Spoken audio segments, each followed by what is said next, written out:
Capcom has truly done an incredible job when it comes to re-releasing some of their older titles. The Ace Attorney trilogy, the Apollo Justice trilogy, and even Ghost Trick have all been revamped, allowing fans, both new and old, to play these games on more modern platforms. Today, we'll be looking at the Ace Attorney Investigations Collection, a game that features both a timeless classic and one that was previously exclusive to Japan.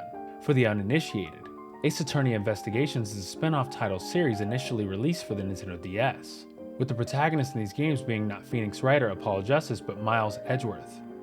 The events of these titles take place between Ace Attorney Trials and Tribulations and Apollo Justice Ace Attorney. While the first game received a localized release, the second one sadly stayed exclusive to Japan. The only way fans could enjoy it was via a fan translation. There were several theories at the time as to why, but that was then and this is now. With this release, we finally have a fully localized release in English, Spanish, French, Chinese, German, and Korean. In Ace Attorney Investigations, Miles Edgeworth involves himself in a multitude of cases, most of which occur outside the courtroom. There are a multitude of staple elements of the series, such as examining the crime scene and collecting testimonies from those involved. However, instead of simply organizing the evidence into his organizer, Edgeworth also relies on a feature called Logic Mode, where your task is to play a complex game of connected dots so that you may get closer and closer to the truth. Furthermore, there is also cross-examination, where you use your conclusions to expose a flawed logic that someone has concluded of the case. Additionally, the penalty meter that would normally be present in the courtroom is also here, but in a new form. If you mismatch pieces of information or present the wrong evidence or the wrong statement during an argument, points are deducted from that gauge, eventually leading to Edgeworth failing to grasp the truth.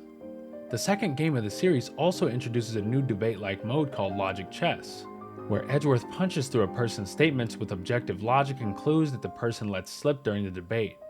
It is definitely one of the most hectic modes that will keep you on your toes. You have to know when to press further, when you should just bide your time, and even when you risk getting them too riled up. While the translated script of the original game is a completely new translation, I had thought that this meant that the original dialogue for the first game would have been left relatively unchanged. In fact, the title screen even has a warning saying that minimal changes were made to preserve the original experience. However, that's not to say that there weren't any changes. In Turnabout Airlines, the second episode of the first game, for example, the name of the airline, which was iFly in the original, was changed to Go You. I presume it's due to the fact that maybe iFly is a real company that exists, so they changed it to avoid potential issues. We may never know. The episodes are just as funny as I remember, and I actually went through the first half of the first game in pretty much a single day. It was always a weird feeling when I would start an episode and immediately have my memory jogged. It has been over 6 years since I last played these games, but it did feel nostalgic to go back and rewatch these scenes on a crisp and sharp HD screen. Now, regarding the translation of the second game. Yes, the characters you meet are named entirely differently than what the community probably knew them as due to fan translation. Still, I had a feeling this would happen. Honestly, the revised names make a lot of sense for the characters themselves, and while my brain might subconsciously call them differently, I feel it's just a matter of getting used to it.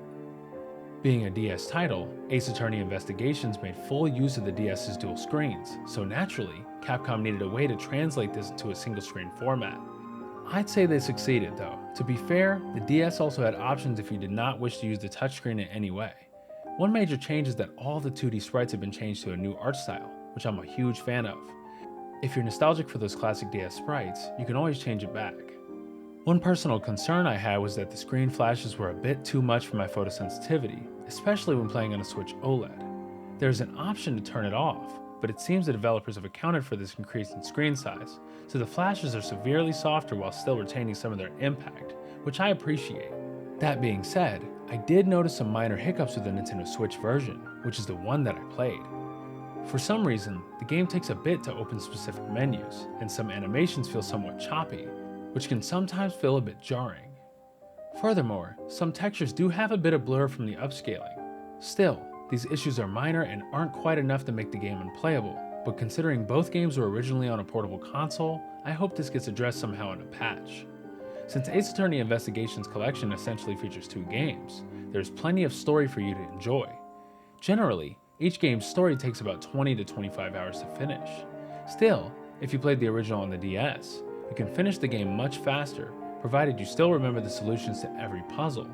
As a result, the total playtime gets much closer to 50 to 55 hours, depending on your playstyle.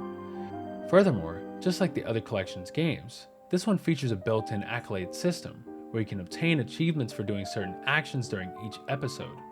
Most accolades simply ask you to clear an entire episode from start to finish without relying on story mode, a setting you enable through the options menu that will basically progress the game, solving all the puzzles and presenting the correct evidence for you.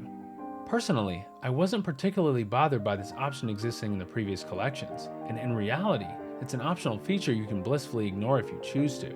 I enjoyed how these will actively make you replay certain episodes and discover some obscure dialogue that you might miss if you're laser focused on progressing the story. It almost feels like Capcom watched those things you might have missed in Ace Attorney Investigations videos and then implemented them as accolades. I have no evidence that that was their plan, but I can only imagine.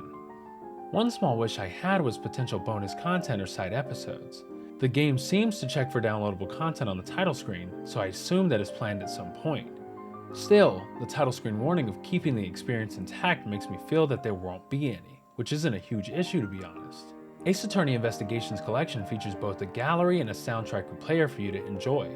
As a designer myself, I always love it when games include digitalized versions of the artwork sheets because it provides a really good glance at some of the concepts for some of these characters. You also have a character compendium where you can view and play back their poses. It's a shame we don't have a studio feature like in the Apollo Justice collection, but I'm personally okay with it. And of course, we can't gloss over the soundtrack player, where you can play some of the new arrangements that were composed just for this re-release. This re-release of Ace Attorney Investigations Collection puts the final piece of the puzzle in place. Now, fans are able to enjoy every single mainline Ace Attorney game in official capacity. Players can at last experience what I would argue to be the full portion of Edgeworth's tale. Capcom has gone above and beyond to polish this release up for fans of the series, even going as far as localizing the previously Japan-only second game. While the performance hiccups are present, it's nothing that a quick patch can't fix, and it didn't affect my experience to a concerning degree. It's games like these that just make me pray for a Mega Man Star Force collection to be released one day, though I can only dream. Final Weapon is giving Ace Attorney Investigations Collection a 4.5 out of 5. Capcom provided Final Weapon with a Nintendo Switch review copy of Ace Attorney Investigations Collection for review purposes.